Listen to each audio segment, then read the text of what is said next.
자, 우리 393페이지 여러분들 섹션 두 번째 부동산의 법률적인 측면 보도록 하겠습니다. 자, 우리 법률과 관련된 측면을 우리 지난 시간에 여러분들 우리가 민사와 그리고 공사, 공법 관계도 다 포함한다 이런 얘기를 했죠. 그래서 자, 우리 거기 줄을 읽어보니까 자, 법률적 측면에서 부동산 소유권 등의 권리의 목적물이 되는 물건이며 자, 정부의 각종 규제의 대상이 되는 물건이라는 점이다 라고 돼 있죠. 그래서 부동산을 규율하는 법률은 소유권 등 권리에 관한 사인, 이렇게 개인들이 법률 관계를 규율하는 부동산 사법과 그리고 공공복리와 사회적 목표를 달성하기 위해서 그리고 소유권에 대한 정부의 각종 규제, 지도, 부담, 뭐 강제, 관리 등을 규율하는 공법으로 구분할 수 있다라고 돼 있죠. 자, 그래서 사적 자치도 인정하지만은 공적 제한도 따른다라는 개념으로 여러분들 접근을 하셔야 돼요. 자, 그래서 다음 페이지 넘기셔가지고 여러분들 물건으로서의 부동산 소유권, 우리 개인적인 사적 관계, 민사와 관련된 부분을 좀 알아보는 겁니다. 자, 뭐라고 돼 있어요? 첫 번째 줄에 토지 및 그 정착물로서 부동산은 동산과 함께 유체물이다. 눈에 보인다. 토지 및 그 정착물이다. 그래서 이제 우리 민법 제99조에서 여러분들 토지 및 그 정착물이다 이렇게 규정한다라고 돼 있죠. 자, 그런데 이제 물건이다라는 거예요. 물건. 그쵸. 물건을 지배할 수 있는 권리가, 남한테 이제 청구할 수 있는 권리가 채권이라고 하면은 지배할 수 있는 권리가 바로 이제 물건에 해당된다라는 거죠. 그래서 두 번째 줄에 그런 말이 나오죠. 자, 이러한 물건을 직접적으로 지배하여 이익을 얻을 수 있는 배타적인 권리를 물건이라고 한다. 그쵸. 여기 지배한다. 배타적이다 이런 말이 나와 있죠. 자, 우리 밑에 또 그런 말들이 나와 있어요. 자, 그러면 여러분들 물권은 법률 또는 관습법에 의한 것 이외에도 임의로 창설하지 못한다. 물권 법정주의라고 해가지고 물권은 임의로 만들어내는 게 아니에요. 자, 그래서 부동산 물권과 관련된 부분들은 거기 박스에 나와 있죠. 점유권이 있고 그리고 본권으로는 소유권과 제한물권이 있다라고 이렇게 규정합니다. 그래서 물권으로서의 이제 부동산을 얘기하는 거예요. 부동산은 여러분들 점유권이 있고 점유하면은 그리고 본권이 있다. 본래 권리. 자, 본래 권리는 여러분들 소유권이 있고 그리고 제한물권이 있다. 제한물권. 자, 소유권으로는 여러분들 우리는 뭐예요? 사용하고 그리고 수익하고 그리고 처분한다. 내가. 그쵸? 자, 이런 것들을 제한하는데 제한물권은 사용수익을 제한하는 것을 우리는 용익물권 이렇게 얘기를 하는 거고요. 그리고 처분권을 제한하는 것을 우리는 담보물권 이렇게 얘기를 하는 거예요. 뭐 지난 시간에 좀 알아봤죠, 여러분들.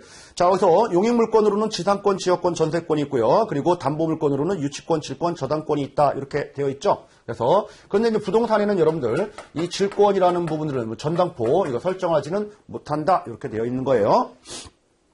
자, 그래서 밑으로 오셔가지고 여러분들 물권의 좀 본질적인 내용을 보니까 뭐라고 돼 있어요? 지배성, 배타성, 절대성을 가진다라고 돼 있죠. 자, 우리 지배성이라고 하는 것은 뭐라고 돼 있습니까? 물권이 특정인의 어떤 행위를 요구하지 않고 물건을 직접적으로 지배할 수 있는 권리다. 그러니까 다른 사람한테 무슨 터치 그런 거 필요 없고 내가 오롯이 지배하는 거지 다른 사람의 특정 청구가 있어야 된다 그런 거 아니다라는 거죠. 내가 오롯이 지배한다라는 거고요. 자, 배타성이라는 얘기는 뭐예요? 남을 배제한다라는 거죠. 남을 배제한다. 그래서 이 땅은 내 거야 라고 하면 내 거인 거지 이 땅은 내 거이면서 네 거야 이렇게 할 수는 없다라는 거죠. 그래서 우리 일물 일권주의라고 합니다. 일물은 한 가지 물건에는 우리가 권리는 하나밖에 없다라는 거예요. 자, 다음으로 밑으로 쭉 내려오셔가지고 여러분들 맨 마지막 줄에 셋째 절대성이다라는 거죠. 자, 물건은 모든 사람에게 주장할 수 있는 절대권이다라는 거예요. 이 땅은 내 거야라고 해서 너한테만 얘기하는 게 아니고 모든 사람한테 다 주장할 수 있다는 얘기죠. 아셨죠? 근데 채권은요. 내가 너한테 돈을 빌려줬다? 돈 갚아라라고 청구하는 권리인데 너한테만 주장하는 거지 모든 사람한테 갚아라라고 청구할 수는 없죠. 이처럼 물권과 채권하고의 차이점에서 보듯이 물권 관련돼서는 아주 강력한 권리다라는 거죠. 그래서 지배권을 갖는다. 그리고 배타적인 권리다. 그리고 절대적인 권리다라는 거예요. 물권은. 자, 그래서 우측 페이지 물권의 효력이라는 부분이 나옵니다. 자, 물권의 효력과 관련돼서는 두 번째 줄에 우선적 효력과 물권적 청구권을 들 수 있다라고 했는데, 자, 우선적 효력 세 번째 줄이에요. 자, 우선적 효력이라고 하는 것은 첫째, 자, 물권은 그 배타성에도 불구하고, 자, 종류, 성질, 범위, 시간을 달리하는 물권은 동일 물권 위에 함께 성립할 수 있는데, 자, 물권 상호간에는 먼저 성립한 물권이 이후에 성립한 물권에 우선한다 이런 말이 나옵니다. 자, 물권은 여러분들 배타적인 성질을 가지고 있기 때문에 하나의 물권에는 하나의 물권만 설정되어 있어야 하는데도 불구하고 만약에 갑이라는 자의 소유 땅에 을이 용익물권 또는 담보물권 이렇게 설정을 했다라고 하면은 그쵸? 내가 은행 가서 뭐 대출 받으면 담보권이 설정되는 거잖아요. 근데 만약에 10억짜리 건물이라고 하면은 내 1억만 담보 잡힐 수도 있는 거예요. 근데 나머지 이제 9억이 있으니까 또 다른 은행, 그쵸? 병한테 가서도 이렇게 담보를 또 잡을 수도 있는 거죠. 자, 이렇게 여러 가지 권리가 설정될 수는 있어요. 그쵸? 그랬을 때 다 물권인데 어떤 게 가장 우선하느냐라는 거죠. 먼저 설정된 게 먼저 우선한다. 이게 바로 우선적 효력이다. 이렇게 얘기를 하는 거예요. 그래서 담보를 잡을 때도 예를 들어서 을이라는 은행과 병이라는 은행에서 이렇게 담보권을 설정했다라고 하면은 만약에 채무를 변제하지 않는다라고 하면은 이거 경매해가지고 누구 먼저 우리 가져가는 거냐면은 을 먼저 가져간다라는 거죠. 이게 바로 우선적 효력이다. 뭐 이렇게 얘기를 하는 겁니다. 자, 그리고 뭐예요? 우선적 효력이라는 얘기는 물권 중이에요. 첫 번째 물권 대 물권이라고 하면은 어떤 게요? 먼저 선착순, 그죠? 선착순 개념이에요. 먼저 물권을 잡은 게 우선한다라는 거예요. 자, 두 번째 우리가 물권하고 그러면은 채권하고 비교해보자라는 거죠. 채권. 그럼 채권이 물권보다 앞에 설정돼 있고 뒤에 설정돼 있고 막 이럴 수도 있는 거죠. 이럴 때는 선착순이 아니고요. 무조건 물권이 우선하는 거예요. 자, 이런 아주 강력한 권리를 가지고 있는 게 바로 우선적 효력이다라고 보면 되겠죠. 자, 물론 이제 예외도 있는데 예외 부분은 넘어가도 됩니다, 여러분들. 뭐 이렇게 깊이 있는 내용까지 보실 필요는 없어요. 채권이긴 하지만 여러분들 뭐 예를 들어서 등기된 임차권 뭐 이런 것들은 물권적 효력을 인정합니다. 자, 거기 그 단락에서 여러분들 마지막 세 줄 보겠습니다. 자, 물권적 청구권이라는 게 있어요. 우선적 효력도 있지만은 물권적 청구권이라고 있는데 내가 이거를 남한테 방해받지 않고 지배할 수 있는 권리, 배타적으로 지배할 수 있는 권리가 바로 물권인데 남이 와가지고 자꾸 간섭을 합니다. 예를 들어가지고 여러분들 내 땅이 이렇게 있는데 옆에 있는 땅도 있겠죠. 여기에 이제 감나무가 있어가지고 자꾸 이렇게 가지가 이제 가려요. 그러면은 이것 좀 제거 좀 해주세요라고 내가 주장할 수도 있다는 얘기죠. 뭐 이런 권리도 있고요. 남이 와가지고 여기서 벤치를 설정해놓고선 여기서 자꾸 쉼터로 사용하고 있어요. 그러면 나가주세요라고 얘기할 수도 있다는 얘기입니다. 자, 이게 바로 이제 물권적 청구권이라고 하는데 거기 마지막 두 줄 보겠습니다. 자, 물권적 반환 청구권. 돌려주세요라는 거예요. 그리고 물권적 방해 제거 청구권. 방해되니까 가지 좀 잘라주세요. 이렇게 얘기할 수 있다는 얘기고요. 그리고 물권적 방해 예방 청구권. 예방 청구권이라고 하는 것은 뭐냐면은 만약에 여기 이제 산이 있다. 뭐 산이 이렇게 있는데 여기 자꾸 남의 내 땅은 아니지만은 여러분들 모래라든지 아니면 흙 같은 거를 자꾸 이렇게 갖다가 여기다가 쌓아놓고 있어요. 그러면은 만약에 혹시라도 태풍이 일고 비가 오게 되면은 이게 사태가 나서 나의 재산을 손해를 입힐 수도 있는 거잖아요. 이런 것들을 예방 좀 해주세요. 이거 좀 제거 좀 해주세요. 내 거 제거하는 게 아니고요. 자, 이런 것들 예방을 하기 위해서 청구할 수 있는 권리. 그렇죠? 이런 것들이 바로 이제 물권적 청구권이다. 이렇게 얘기를 하는 겁니다, 여러분들. 그래서 물권적 청구권 이렇게 개념 파악을 좀 해봤는데 중요한 것은 아니었다라는 거예요. 자, 우리 3번. 자, 소유권과 제한물권. 자, 소유권. 자, 우리 소유권 첫 번째 줄에 그런 말이 나옵니다, 여러분들. 자, 소유권이란 법률의 범위 내에서 부동산을 자유로이 사용, 수익, 처분할 수 있는 권리. 그렇죠? 사용, 수익, 처분할 수 있는 권리가 바로 소유권이다. 자, 그래서 이제 두 번째 줄에 여러분들 끝에 보니까 사용, 수익이란 그 부동산이 가지는 사용 가치를 실현하는 것이다. 이건 사용 가치. 이것을 제한하는 게 바로 용익물권인 거예요. 자, 다음 계속 읽어보니까 처분이라고 하는 것은 그 부동산이 가지고 있는 나중에 남한테 파는 거잖아요. 그러니까 돈하고 바꾸는 거죠. 그래서 교환 가치를 실현하는 것이다. 이게 바로 이제 교환 가치예요.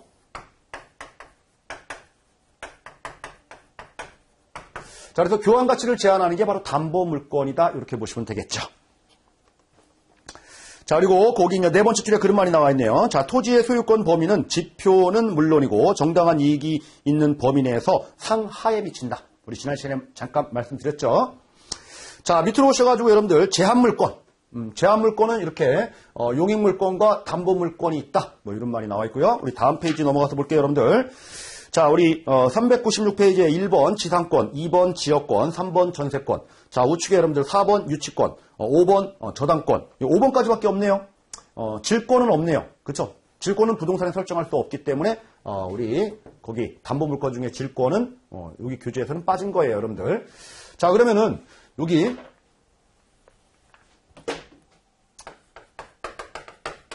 지상권, 지역권, 전세권, 그리고 유치권, 저당권, 질권은 빼고요. 자, 요거에 대해서 지금 교재에서 설명을 하고 있는데 이게 교재 내용이 여러분들 엄청나게 지금 많아요. 양이. 그래서 이게 과연 시험 문제에 이렇게 구체적으로 나올 수 있을까도 미지수입니다. 미지수예요. 그래서 만약에 이게 구체적으로 나온다라고 하면은 우리 이제 민법을 제대로 공부를 해야지만이 풀 수 있을 정도의 이 교재 내용이 담겨져 있다라는 겁니다. 자, 그래서 이거를 좀 한정해서 여러분들 좀 공부를 하실 필요가 있습니다. 너무 깊이 있게 공부를 하면은 오히려 독이 될 수도 있겠다 좀 싶어요. 그래서 차례차례 한번 알아볼게요. 자, 1번 지상권. 자, 지상권이란 타인의 토지 위에 건물, 기타 공작물이라든지 수목 등을 소유하기 위해서 그 토지를 사용할 수 있는 물건이다. 즉 뭐예요? 이 지상권이라고 하는 것은 이 땅이 A 소유의 땅인데 내가 여기다가 나무도 심고 또는 건물도 올리고 싶고 뭐 이렇게 해서 남의 땅을 이용하려고 뭐가요?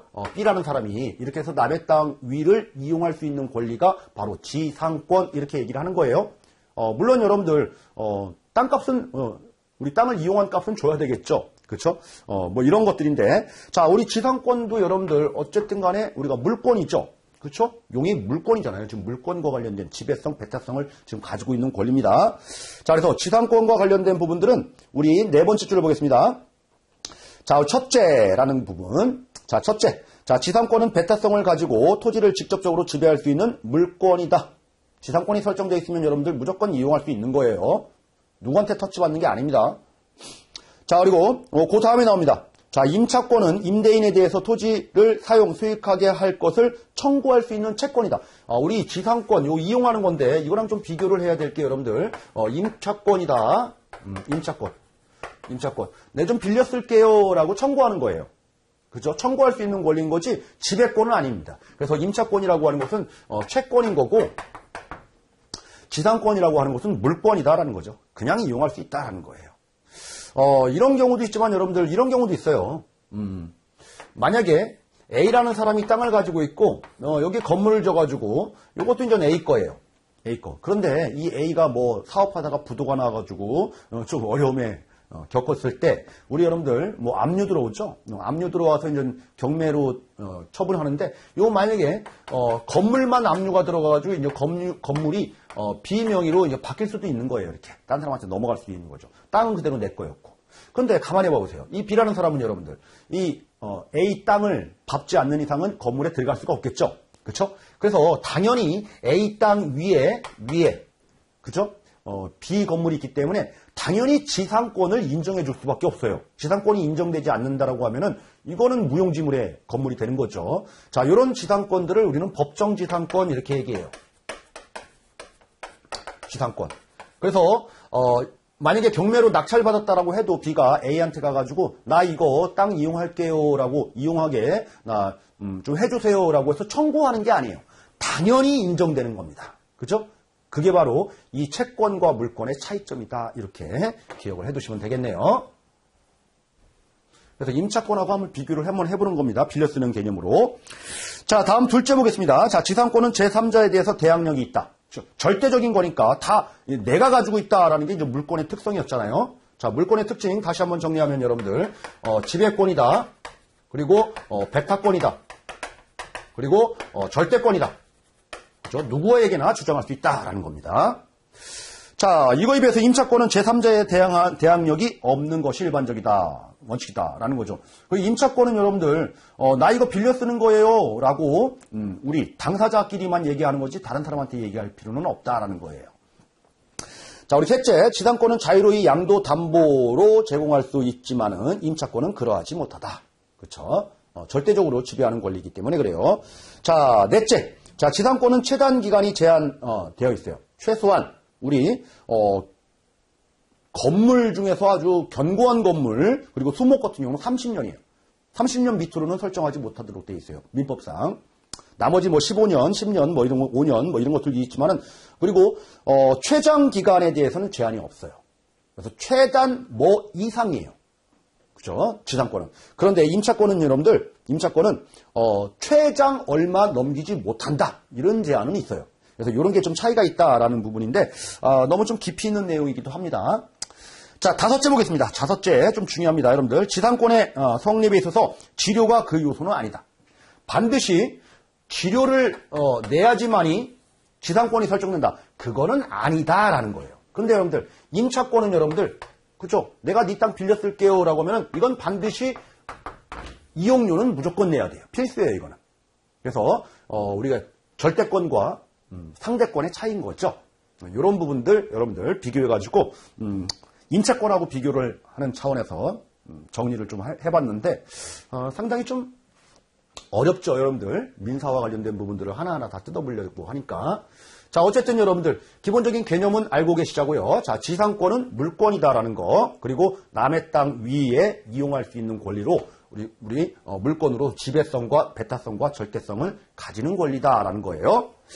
자, 다음 이제 지역권 보도록 하겠습니다. 자, 지역권이라고 하는 것은 이런 개념이에요. 여기 이제 내 땅이 있다. A 소유의 땅. 근데 여기 이제 B 소유의 땅이 있는 거예요. B 소유의 땅. 여기에 이제 도로가 이렇게 나와 있다. 도로. 자, 그러면 도로를 넘어가려면 여러분들, 자, B의 땅을 밟아야지만이 도로로 넘어가겠죠. 그렇죠? 그렇죠?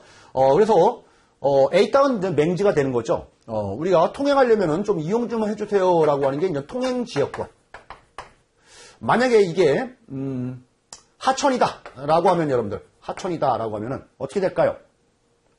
A 땅에 이제 농사를 지려면 물을 끌어와야 되겠죠. 물을 끌려면은 이 땅을 좀 이용을 해야 돼요.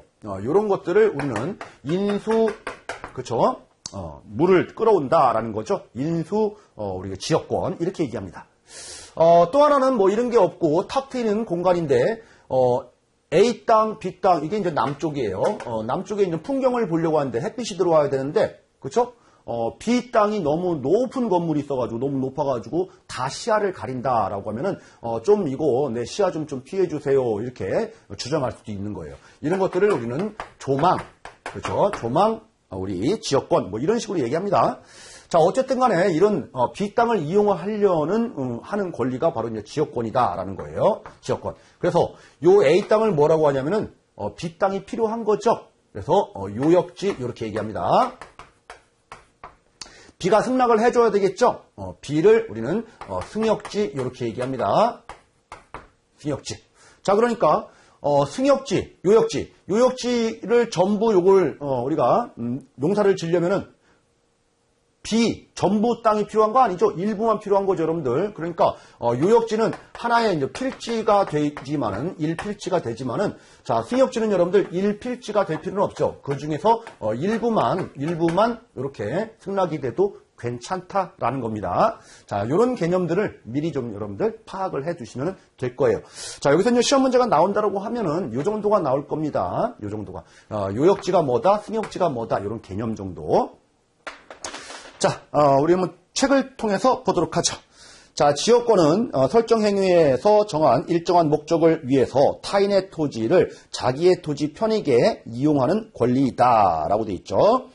자, 여기서 뭐 이런 말이 나와 있는데 넘어가도록 하고요. 자, 거기 두 줄 더 내려가서 자, 요역지는 반드시 일필의 토지이어야 하나 승역지는 토지의 일부이어도 된다. 이런 말이 나와 있죠. 그렇죠? 일필이어야 되지만 여기는 승역지는 일부이어도 된다. 자, 그런 말이 나와 있고요. 다음 계속적으로 읽어보겠습니다. 자, 지역권은 토지 소유자 사이에서만 성립하는 것이 아니고 지상권, 전세권, 임차권을 취득한 자는 그들이 사용하는 토지의 편익을 위해서 지역권을 설정할 수 있다. 그렇죠. 만약에 요 A가 전세를 줬어요. Z한테. 그러면 Z도 B 땅을 이용할 수 있도록 지역권을 설정할 수 있다라는 거죠. 단순히 이제 소유권자만 우리 이 권리를 주장할 필요는 없다라는 거예요. 자, 다음 여러분들, 그리고 요역지에 소유권 등이 이전되거나 다른 권리의 목적이 되는 경우에는 지역권도 이전되거나 다른 권리의 목적이 된다 이렇게 돼 있는데, 만약에 이 A가 C한테 이 땅을 양도했어요. 팔았어요. 자, 그러면 여러분들 요 C는 당연히 B 땅을 이용하겠죠. 그렇죠? 그래서 요 지역권은 여러분들 이렇게 넘겼을 때 당연히 넘어간다라는 거예요. 지역권도. 지역권이 안 넘어가면 또 설정을 해야 되는 그런 문제가 생기니까. 이해하셨죠, 뭔지? 그래서 지역권은 이 소유권자가 넘기면은 당연히 따라서 넘어가는 거지 새로 설정하는 권리가 아니다. 그래서 묻어서 간다라고 해서 뭐 부종성 뭐 이렇게도 얘기합니다. 부종성. 자, 그런데 뭐 부종성 이런 것들은 뭐 책이 없으니까. 자, 이런 기본적인 우리 개념 정도로만 정리를 했네요. 지역권. 그래서 지상권과 지역권은 여러분들 지금 제가 이제 꼼꼼하게 좀 설명을 좀 드린 편이에요. 뭐 우리 시험 목적상으로는 이렇게까지 설명을 뭐 안 해도 상관없겠지만은 그래도 혹시 어려운 문제가 출제될 것을 대비해가지고 자세하게 좀 설명을 드린 편이니까 요 내용 정도까지만 좀 기억을 해두시면 되겠네요. 자, 나머지 부분들은 여러분들 그렇게 이제 시험 문제에서 다룰 만한 게 거의 없어요. 자, 전세권은 넘어가도 됩니다. 전세권은 여러분들 뭐 전세금 지급하고 그 이용하는 권리를 설정하는 게 이제 전세권인 거죠. 자, 다음 여러분들 전세권과 관련해서는 맨 마지막 줄 보겠습니다. 자, 전세권 설정 계약과 전세금의 수수 및 등기에 의해서 성립한다. 등기해야 되겠죠? 그렇죠? 여기다가 다 등기 사항이니까. 자, 다음 여러분들 우리 397페이지 가서 보겠습니다. 자, 4번 보겠습니다. 유치권.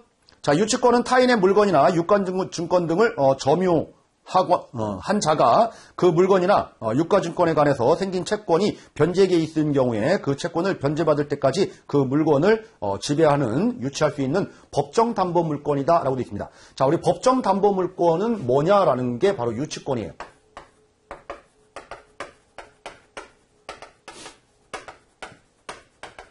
법에서 당연히 인정한 거예요. 유치권은 여러분들. 그러니까 이 유치권과 관련된 부분들은 우리가 등기 사항이 아니에요. 등기 안 해도 법으로 인정한 거예요.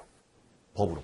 그래서 등기 사항이 아닙니다. 그래서 등기부 등본 아무리 떼봐도 여러분들 유치권은 나타나지가 않아요.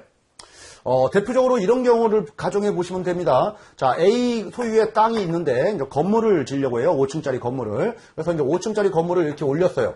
5층짜리 건물을. 자, 그런데 이 건물을 올릴 때 여러분들 우리가 건축업자한테 이제 맡긴 거죠.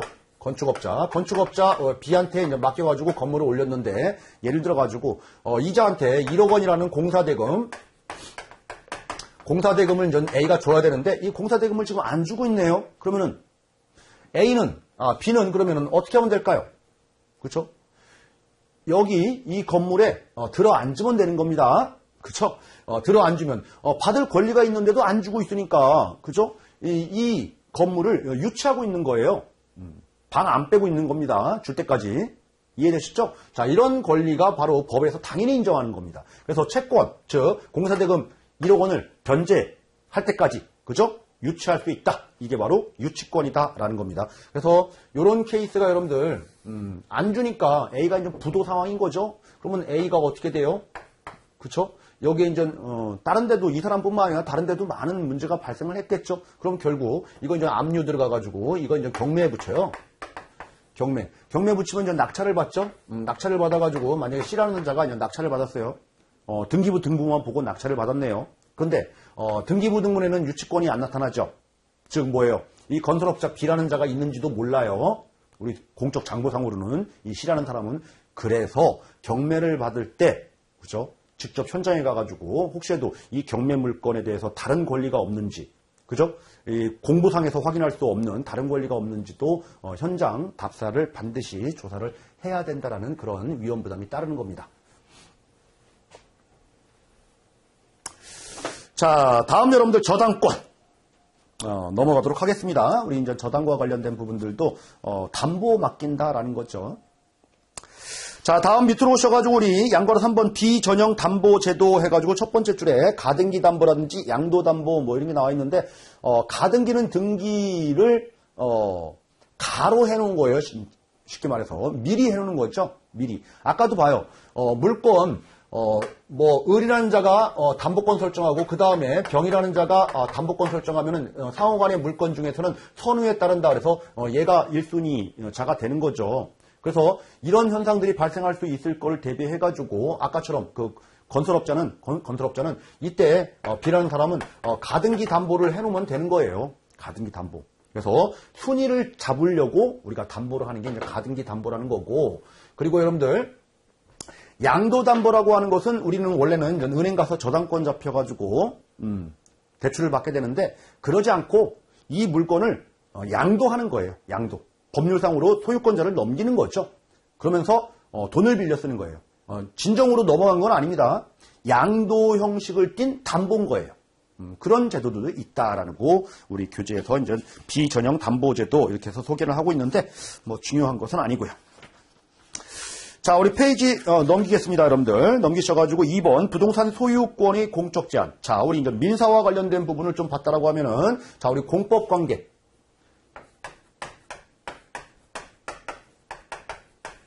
그죠? 공법 관계에서 이제 제한이 따를 수밖에 없다라는 겁니다. 제한과 관련된 거예요. 그래서 첫 번째 줄을 보니까 부동산의 소유권 행사는 권리남용의 법리에 의해서 제약을 받는 동시에 공공복리라든지 사회적 목표를 달성하기 위해서 법률에 의해서 제한을 받게 된다. 이런 말이 나와 있죠.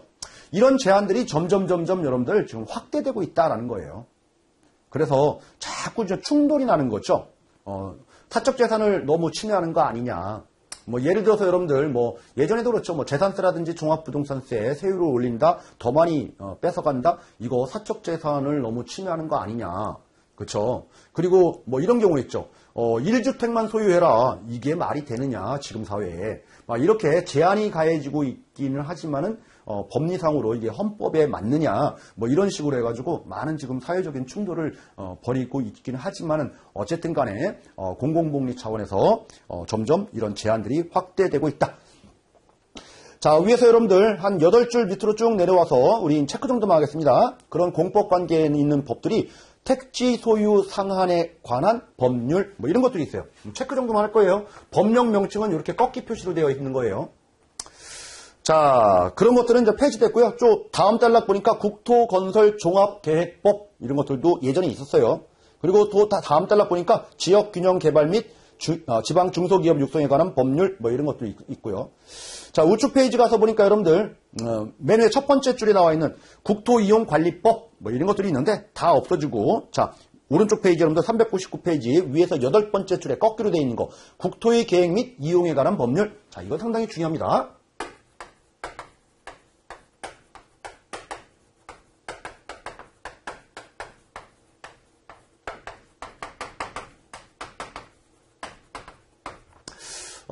줄여가지고 여러분들 국토계획법 뭐 이렇게도 얘기합니다. 아니면은 국이법 뭐 이렇게도 얘기하고 국토이용법, 국토계획법, 국토이용법 뭐 이렇게도 얘기하고요. 자, 국토를 균형 있는 발전을 위해서 계획을 잡아놓고 이용해라 라는 이런 공적인 제한을 가하는 법이 바로 국토계획 및 이용에 관한 법률이에요. 그래서 우리 부동산 쪽에서 공부를 좀 하셨던 분들이라고 하면은 자, 이런 단어들은 좀 많이 익숙해지신 분들도 있겠지만은 처음 보시는 분들이라고 하면은 상당히 좀 생소한 단어이기도 하지만은 여러분들 좀 알고는 계셔야 됩니다. 자, 국토계획 및 이용에 관한 법률. 자, 거기 쭉 내려오셔가지고 여러분들 다다음 단락이에요. 국토계획 및 이용에 관한 법률에서 한 6, 7줄 내려오다 보니까 건축법이라는 게 있죠. 이거는 많이들 들어보셨죠. 건축법도 있고요. 자, 그 다음 단락에 보니까 여러분들 개발 제한구역 지정 및 관리에 관한 특별조치법 이런 게 있네요. 우리 그린벨트 개발 제한구역 특별조치법도 있습니다. 우리 단순하게 그린벨트 특별법 뭐 이렇게도 얘기하면 되십니다. 자, 우리 이제 페이지 넘어갈게요. 이런 공법상의 이제 제한도 있고요. 자, 400페이지 여러분들 위에서 세 번째 줄에 도시 및 주거환경정비법 이런 것도 있네요. 도시 및 주거환경정비법. 참 많죠, 여러분들. 공법들이. 자, 우리 401페이지 가서 볼게요, 여러분들. 401페이지. 자, 401페이지 우리 두 번째 줄 보니까 살림법도 있고요. 그 다음 단락에 농지법 이런 것도 있네요.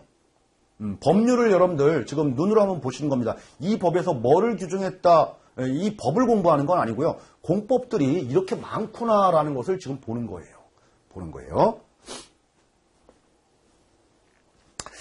자, 다음 여러분들 위에서 한 8번째 줄 뭐 이런 말이 나와 있는데요.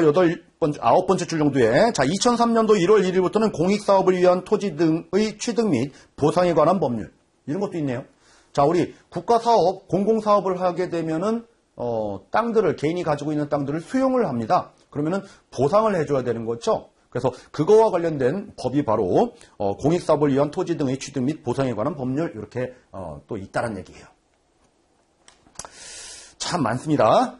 자, 됐네요. 큰 틀만 보십니다. 너무 자세한 내용 보지 마시고요. 자, 이처럼 여러분들 민법뿐만 아니라 공법의 제한도 받는다. 자, 우리 400페이지 왼쪽 잠깐 볼게요. 표 1-2. 자, 우리 농지, 표에서 농지, 맨 위에. 농지는 이제 농지법의 적용도 받네요. 그쵸? 자, 다음 여러분들, 도시계획 쪽에서는 여러분들 국토계획 및 이용에 관한 법률, 건축법, 그리고 개발자, 그린벨트 특별조치법 이런 것도 적용을 받네요. 그쵸? 자, 뭐 요 정도. 그리고 맨 밑에 공공용지 취득 관련돼서는 공익사업을 위한 토지 등의 취득 및 보상에 관한 법률. 자, 이런 것도 적용을 받네요.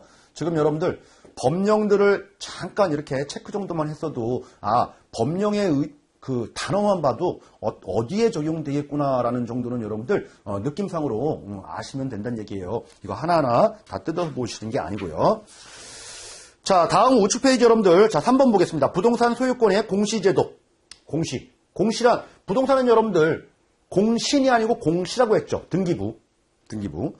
자, 그래서 거기에 여러분들 5번째 줄에 등기의 대상 이런 말이 나옵니다. 등기의 대상.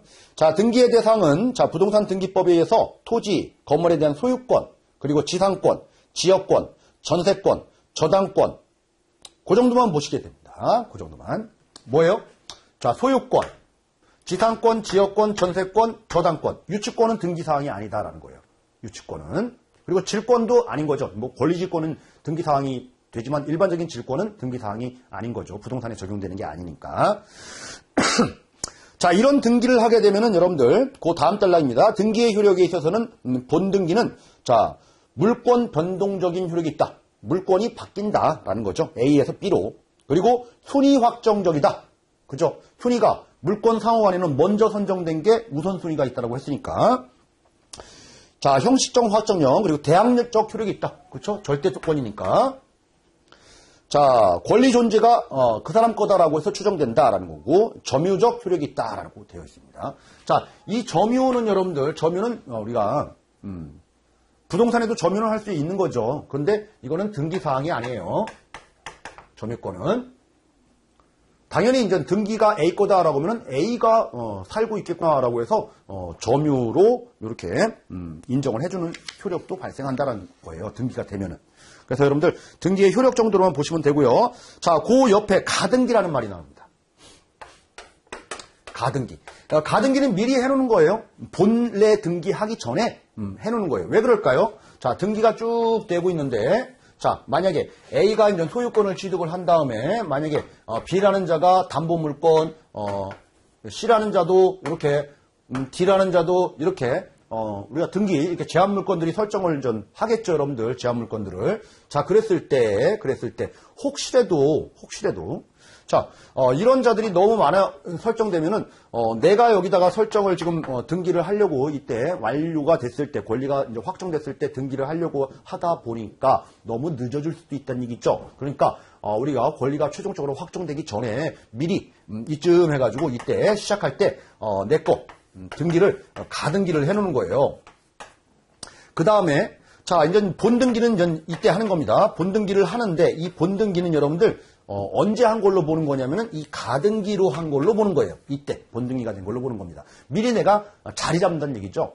그 말은 뭐예요? 순위를 보존하기 위해서 가등기를 한다라는 겁니다. 그래서 가등기는 여러분들 거기 동그라미 2번 마지막 줄. 자, 본등기 후에는 순위 보존적 효력을 갖는다. 가등기는 하는 이유는 순위를 지키려고. 미리 가서 줄 서는 거예요. 이게 바로 가등기다.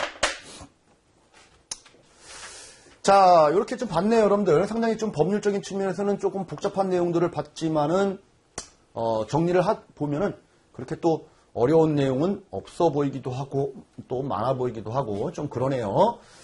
자, 우리 법리를 여러분들, 법학을 공부하는 거 아닙니다. 그쵸. 투자자산 운용사 관련돼서 부동산 일반과 관련된 부분들을 개괄적으로 보는 거지, 이렇게 너무 이렇게 디테일하게 좀 보시는 거는, 수업 목적상은 그렇게 좋지는 않아요. 자, 다음 여러분들 섹션 세 번째 부동산의 경제적인 측면 보도록 하겠습니다. 자, 첫 번째 부동산 시장의 개념 및 특징. 자, 거기에서 여러분들 6줄 내려오셔가지고 첫째, 시장이 국지성을 띈다. 부동산 시장은 여러분들 국지성이에요. 우리가 이동하지 못하니까 지역마다 특징들이 다 있다라는 거죠. 지역색. 그 뭐예요? 위치가 고정되어 있기 때문에, 즉 뭐예요? 움직이지 못하기 때문에 지역색이 있다. 국지적이다라는 거죠. 그러니까 내가 가서 거기 직접 가야 된다. 그렇죠? 인정 활동이 필요하다. 그리고 거기마다 이제 평가를 해야 되는 거죠. 감정 평가도 받아야 되는 거고, 공인중개사의 도움도 받아야 되는 거고. 자, 둘째 보겠습니다. 둘째, 거래의 비공개성. 비공개성. A하고 B하고 이제 거래를 하는 거예요. 다른 사람들은 몰라요. 얼마에 사고 팔았는지. 그렇죠? 안 알려줘요. 이걸 가지고는 은밀성 이렇게. 그래서 모든 정보가 투명하게 여러분들 다 알지 못한다라는 거죠. 이래서 부동산 시장은 불안정 경쟁 시장인 거예요. 그래서 정보가 비대칭성. 이런 현상들이 발생을 하는 거죠. 자, 그래서 거래의 비공개성으로서는 이는 부동산의 개별성과 행정적 규제, 사회적 관행으로 인해서 일반제와 달리 거래 사실과 거래 내용을 외부에 공개하기를 꺼려하는 관행이 있다. 뭐 이런 말이 나오죠. 그래서 정보가 없기 때문에 이거 찾아가는 정보를 얻으려고 많은 노력을 한다라는 거예요. 자, 우리 셋째 가겠습니다. 자, 부동산 상품은 비표준화성.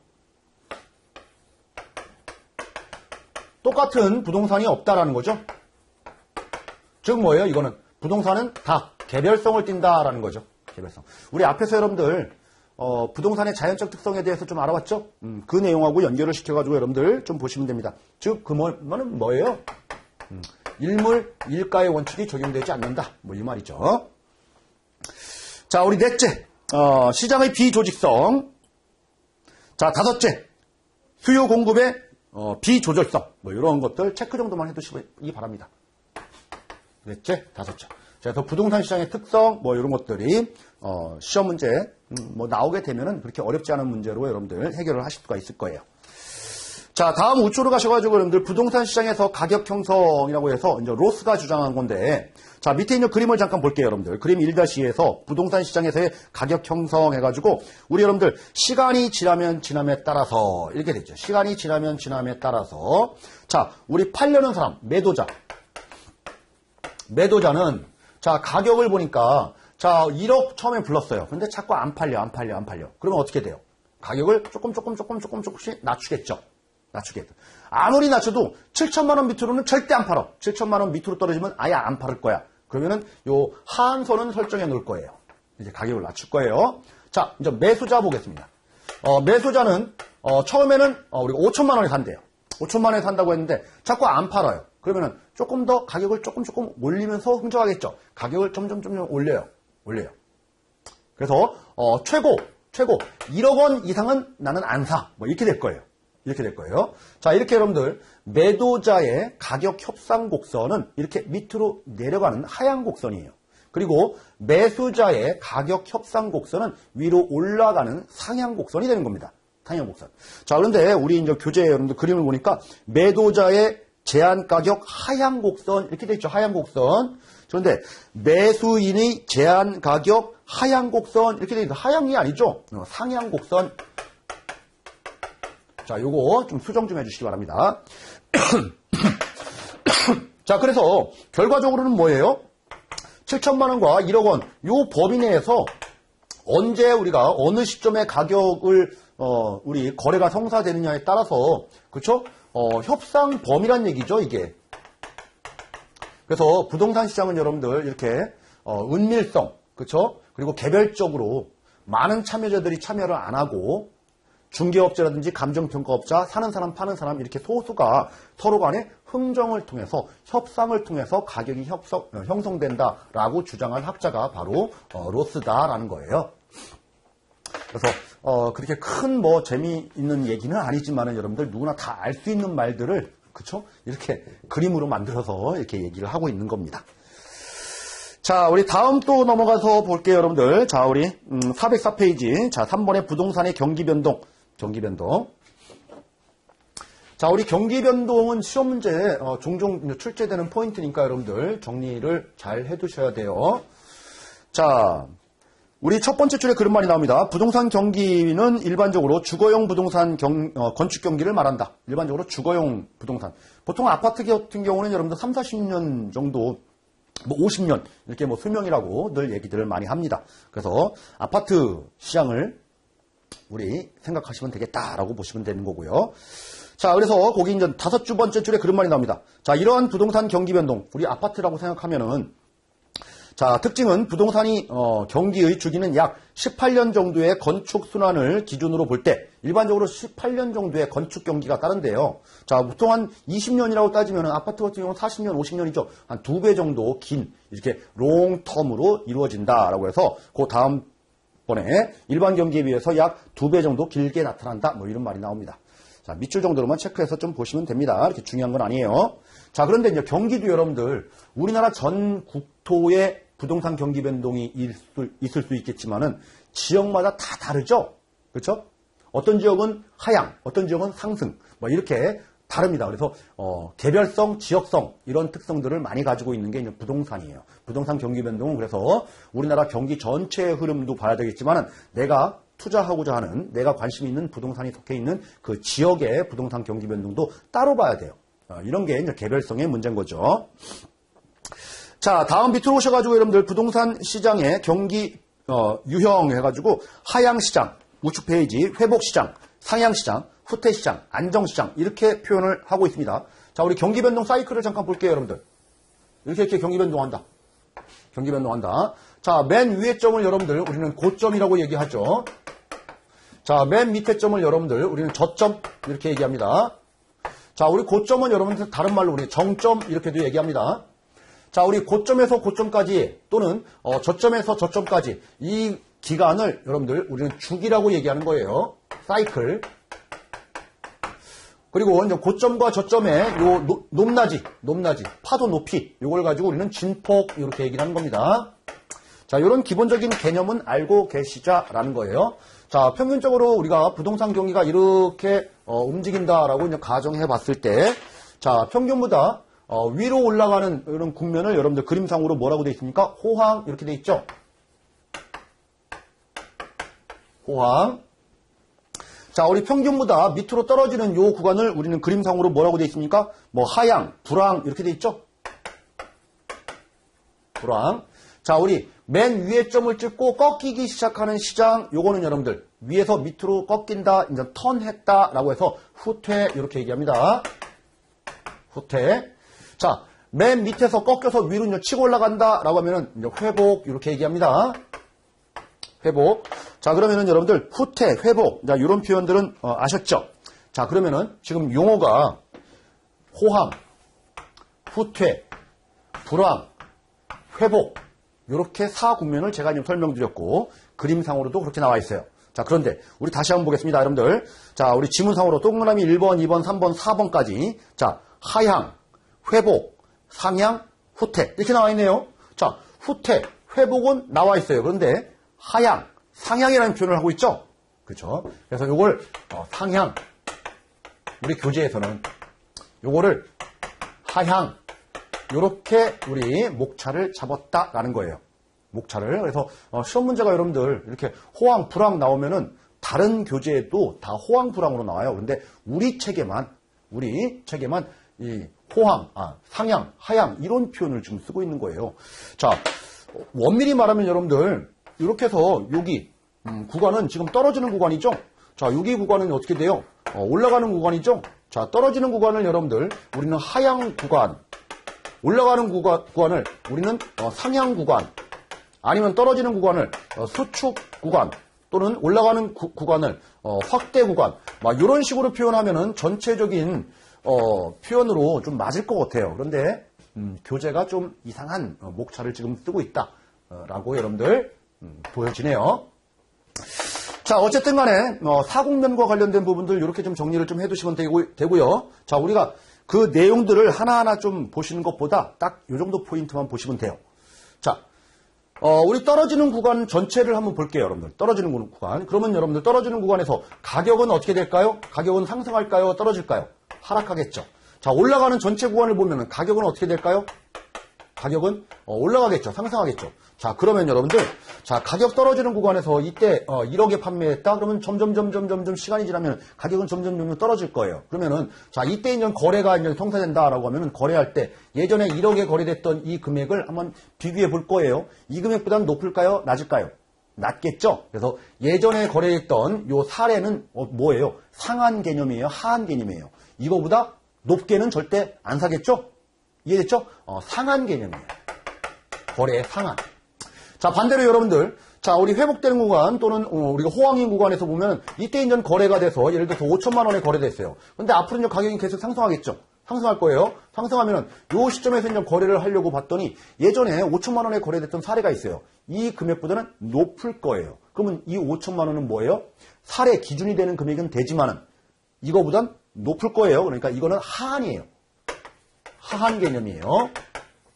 그래서 상한 개념이냐, 하한 개념이냐, 과거의 사례 가격이. 자, 이런 의미를 좀 이해해 주실 필요가 있고요.